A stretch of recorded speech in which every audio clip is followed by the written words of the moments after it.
I blew up a romance scammer's life. This one is fresh and still unfolding, but it's already hit an explosive level. Some details intentionally vague. Context: I'm a woman in my 30s with a reasonably good corporate-type job in a field with lots of room for growth, and I'm recently back into the dating scene after a decade. I'm kind of a would-be a 10 if she lost 30 pounds looking girl, beautiful face if a bit chubby, but I never have issues getting a date. I'm not well off, but I'm stable and have a bit of spending money. I live in a large multicultural city and my ex was an immigrant, so I'm open to dating people of any origin. What happened? A few weeks ago I met a very charming man from a Latin American country only a couple years younger than me. Seemed very sweet, cuddly, intelligent, family-oriented, emotionally available, educated and in a good profession back home in his country, and had a lot in common with me. Chemistry seemed amazing inside and outside the bedroom. He was honest that he was in my country on a tourist visa but hoping to stay. I made it clear I wouldn't be able to help him with that, but we'd have a fun summer fling while he was here. If he managed to stay or come back, only then would we consider a real relationship.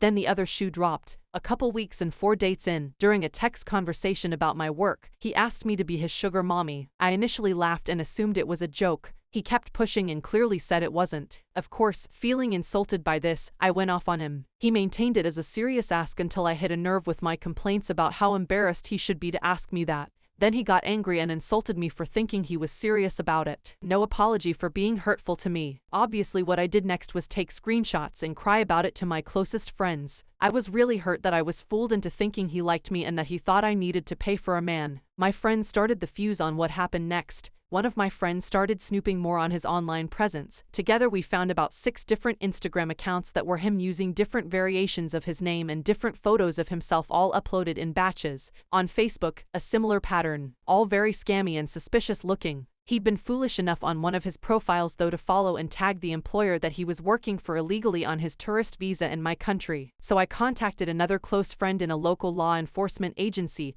that works with immigration. She looked up his file. He had a wife and daughter at home. I released the hounds after that. The friend who helped me investigate online made several group chats on multiple platforms with all of his family and friends. She released all the screenshots as well as a rant about how shameful it was. As they started blocking her, she added more people. I found his sister's phone number. She sent her messages on there too. Everyone he knows, including his wife, know he's unfaithful and trying to take advantage of women. 30 minutes after the online bombardment started, I got a rude message from him about how I should be smart enough to know he was joking, and he doesn't need to sell himself. I didn't reply. Next step, online immigration reporting form with all the info we found: work info, employer name and address, his home address, full name, date of birth, photos, screenshots admitting to working. Usually these reports take months to be reviewed if at all, but I gave the file number to my law enforcement friend. 2 days later, law enforcement officers visited him at home. They found him with a phone number that was issued to a local resident. All his roommates also had numbers issued to the same person, a direct link to the employer. He received a caution for trying to scam me, a no-contact order and a flag on his immigration file that based on his country of origin will likely mean he can never return, as well as a strict warning to not work without authorization. His roommates also received warnings. His employer received a visit next.